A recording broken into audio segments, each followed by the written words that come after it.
ಬಿಸಿಬೇಳೆಬಾತ್ ಮಾಡಲು ಮೊದಲಿಗೆ ಒಂದು ಅಕ್ಕಿಗೆ ಒಂದು ತೊಗರಿಬೇಳೆ ಹಾಕಿಬಿಟ್ಟು ಅದಕ್ಕೆ 5 ನೀರು, ಮಾಮೂಲು ಅಕ್ಕಿಗೆ ಎಷ್ಟು ನೀರು ಹಾಕ್ಕೊತೀರೋ ಡಬಲ್ ನೀರು ಹಾಕ್ಕೋಬೇಕು.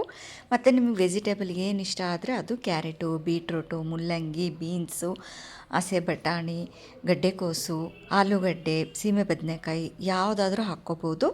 ಎಲ್ಲದನ್ನು ಸೇರಿಸಿ ಒಂದು 3 ವಿಸಿಲ್ ಹೊಡ್ಸ್ಕೊತಾ ಇದ್ದೀನಿ.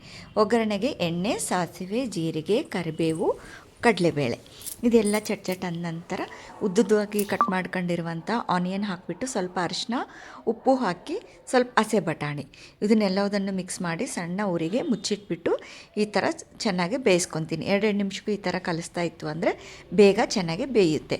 ಇದರಲ್ಲಿ ಅಲ್ಲ ಬೆಳ್ಳುಳ್ಳಿ ಪೇಸ್ಟು, ಸ್ವಲ್ಪ ಟೊಮೆಟೊ ಹಣ್ಣು, ಕೊತ್ತಂಬರಿ ಎಲ್ಲದನ್ನು ಹಾಕಿ ಸೇಮ್ ಪ್ರಾಸೆಸ್ಸು ಮುಚ್ಚಿಟ್ಬಿಟ್ಟು ಕಲಿಸ್ತಾ ಇರ್ತೇನೆ.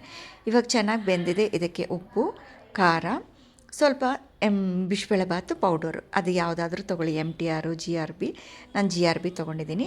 ಹುಣಸೆಹಣ್ಣಿನ ರಸ, ಸ್ವಲ್ಪ ಬೆಲ್ಲ, ನಿಮ್ಮ ಆಪ್ಷನ್ನು. ಬೆಲ್ಲ ಬೇಡ ಅಂದರೆ ಬಿಡ್ಬೋದು, ಯಾಕಂದರೆ ಕ್ಯಾರೆಟು ಬೀಟ್ರೂಟು ಸ್ವಲ್ಪ ಸ್ವೀಟ್ ಬರುತ್ತೆ. ಬೀಟ್ರೂಟ್ ಹಾಕೋದ್ರಿಂದ ತುಂಬ ಕಲರ್ ಬಂದುಬಿಡುತ್ತೆ. ಅದು ಬೇಡ ಅಂದವರು ಸ್ಕಿಪ್ ಮಾಡ್ಕೋಬೋದು. ಸ್ವಲ್ಪ ಬೆಲ್ಲ ಆ್ಯಡ್ ಮಾಡ್ಕೊಂಡಿದ್ದೀನಿ. ಎಲ್ಲದನ್ನು ಚೆನ್ನಾಗಿ ಕುದಿಯಲು ಬಿಟ್ಟು ಇವಾಗ ರೆಡಿಯಾಗಿದೆ.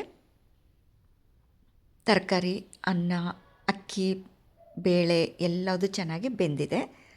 ಸೊ ಇವಾಗ ಇದ್ರ ಒಳಗಡೆ ಒಗ್ಗರಣೆನಾದರೂ ಮಿಕ್ಸ್ ಮಾಡ್ಕೋಬೋದು, ಒಗ್ಗರಣೆ ಒಳಗಡೆ ಇದನ್ನಾದರೂ ಮಿಕ್ಸ್ ಮಾಡ್ಕೋಬೋದು.